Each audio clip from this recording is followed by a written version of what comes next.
Budget पूरी तरीके से धोखेबाज बजट है।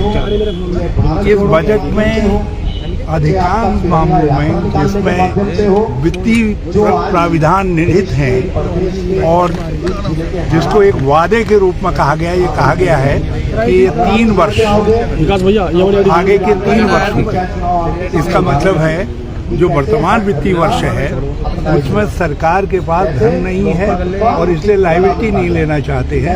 अधिकांश मामलों में वित्त मंत्री ने कहा है कि ये 3 वर्ष के नंबर 1।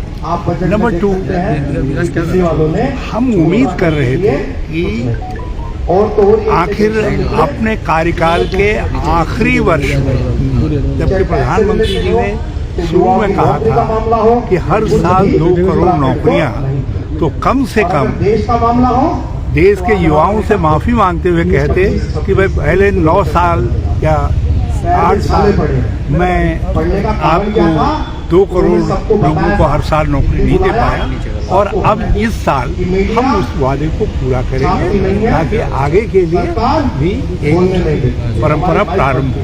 ये कहीं पर भी रोजगार की बात नहीं करता।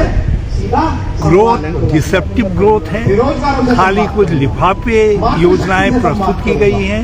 उन लिफाफे योजनाओं से सामान्य लोगों के जीवन में कोई परिवर्तन नहीं आने जा रहा है। महंगाई को ये कहीं पर एड्रेस नहीं करता, उसको घटाने की बात कहीं पर नहीं करता। इनकम टैक्स में जो रिबेट है आखिर 6 साल बाद आप कर रहे हैं और वो भी एक 50,000 का फायदा आपने जो है टैक्स पेयर तक पहुंचा है।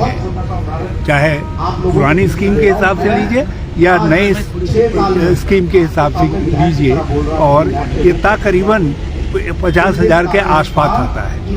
तो वो भी एक प्रकार आंसू पोंछने का काम भी वित्त मंत्री ने लोअर मिडिल क्लास का नहीं किया है। और उत्तराखंड के हिसाब से बजट, जब आप इन्वायरमेंटल चीज़ों की बातें बड़ी कर रहे हैं, हरित हरित हरित कर रहे हैं, जो ग्रीन एरिया है, जो हरित एरिया है, जो ऑक्सीजन देने वाला एरिया है, उत्तराखंड जैसे राज्य जो जंगलों की रक्षा कर रहे हैं, उनको ग्रीन बोनस देने के विषय में जो एक लॉन्ग स्टैंडिंग डिमांड है उसमें शामिल है। आपदा के क्षेत्र में हम आपदाओं से सबसे ज़्यादा प्रभावित होते हैं उत्तराखंड के लोग। ये कहीं पर भी आपदा के मद में जो राज्य स्ट्रगल कर रहे हैं उन राज्यों को कैसे मदद करेगा, इस बजट में कोई प्राविधान नहीं है। तो रोजगार नहीं, इसमें महंगाई को रोकने का कोई उपाय नहीं, और अर्थव्यवस्था में जो असमानता बढ़ती जा रही है, गरीब गरीब होता जा रहा है और चंद लोग खरबों खरबों के मालिक होते जा रहे हैं, उसको पाटने का कोई इरादा किसी तरीके का इस सरकार का नहीं लगता है। कुछ छूटें यदि बड़ी दी भी गई हैं तो उन लोगों को दी गई हैं जो बहुत ही हायर टैक्स स्लैब के अंदर है, उनको छूट दी गई है। लोअर टैक्स स्लैब के लोगों को किसी तरीके की राहत। युवाओं के लिए कुछ, युवाओं के लिए तो ये लगता है मुख्य प्रधानमंत्री जी के पास युवाओं के लिए कोई शब्द ही नहीं। ये कहीं पर भी जब बेरोजगारी को हल करने की बात नहीं करता है, ये नौजवानों के सामने उनके जीवन का कोई रोड मैप नहीं बनाता है।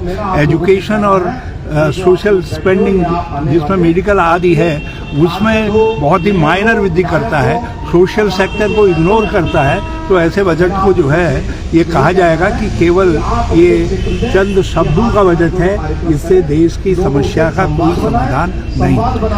सर गणेश जोशी ने एक बयान दिया है इंदिरा गांधी और राजीव गांधी की भाजपा तो इस बयान के लिए क्षमा मांगी। मैंने आज सुबह भी कहा कि ये जो है कनक कनकते 100 गुनी मादकता अधिकार, वो खाए बौराए हैं या पाए बौराए।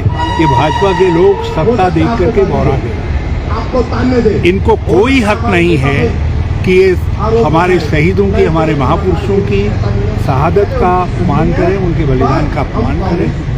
सारा देश इस तरीके की भाजपा की जो आंतरिक भावना है उसकी निंदा करता है। और हमें डर है कि कालांतर में देश को ये भी सुनने को मिलेगा कि महात्मा गांधी की हत्या भी एक हादसा थी और सुभाष चंद्र बोस की जो बलिदान था वो भी एक हादसा था, एक हवाई हादसा था, ये सुनने को मिलेगा।